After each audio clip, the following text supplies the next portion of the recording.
Just Married. I think it's a really clever love song. I'm in love with my best friend. I scream into the nothingness. Scream into there's nothing left of me and you.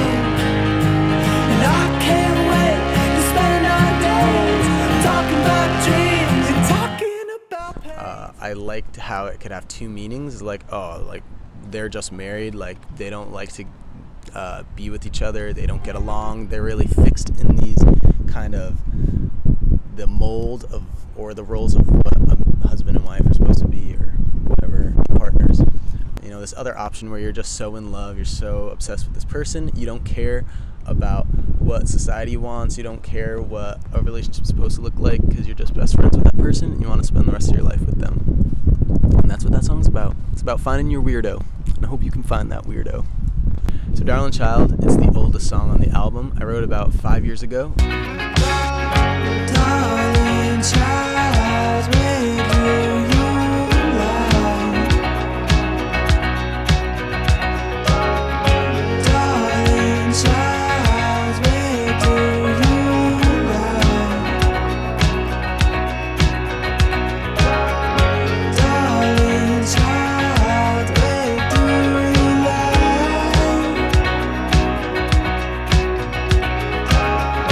Darling child, where do you lie when the tide rises?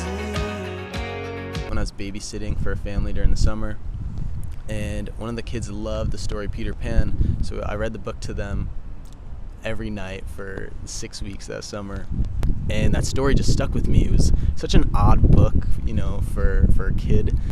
I like the idea in the book of either growing up or staying a kid, and how, you know, the comfortable idea of what you're used to is kind of what you want to lean to, but if you take that step and you go out of your comfort zone, you know, you're going to be surprised what you're going to find.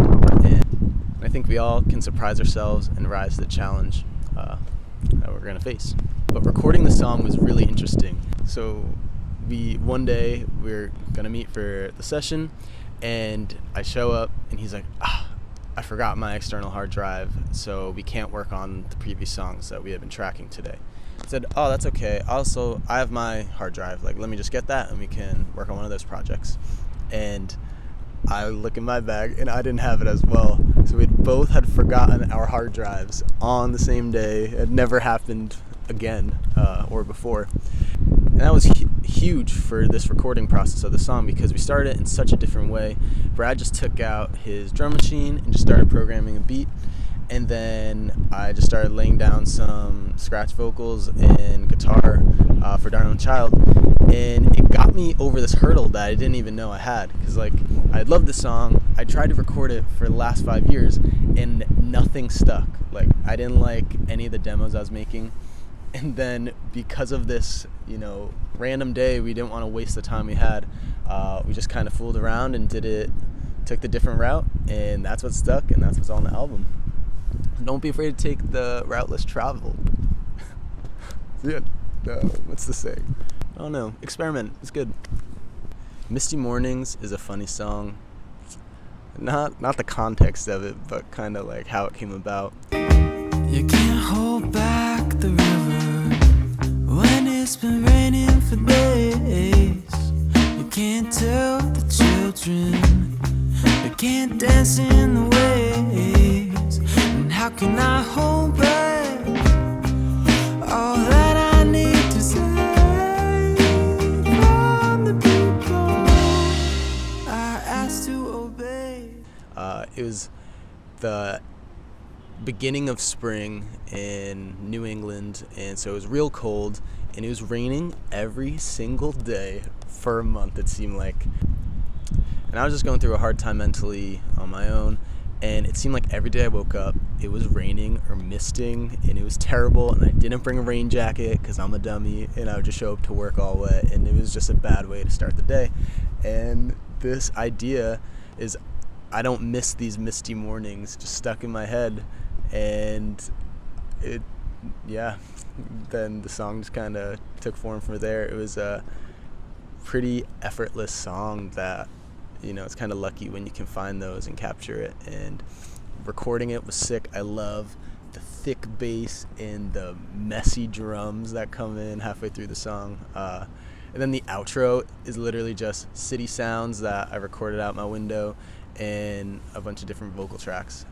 And the outro was inspired by Kilby Girl from the Backseat Lovers. I love their outro and that, so I was trying to get that energy, that vibe, and I think it sounds awesome. Hope you like it. I was having a lot of writer's block at the time that this song came about. And she looks just like a painting, one that used to hate, like the leaves were fading, halo around her bed, just as times are fading, the names on that you read, I was the one who was waiting, and you never looked back. And I was talking with Camille. She's like, just don't put pressure on it. Like, the best songwriters just like paint a story with their words.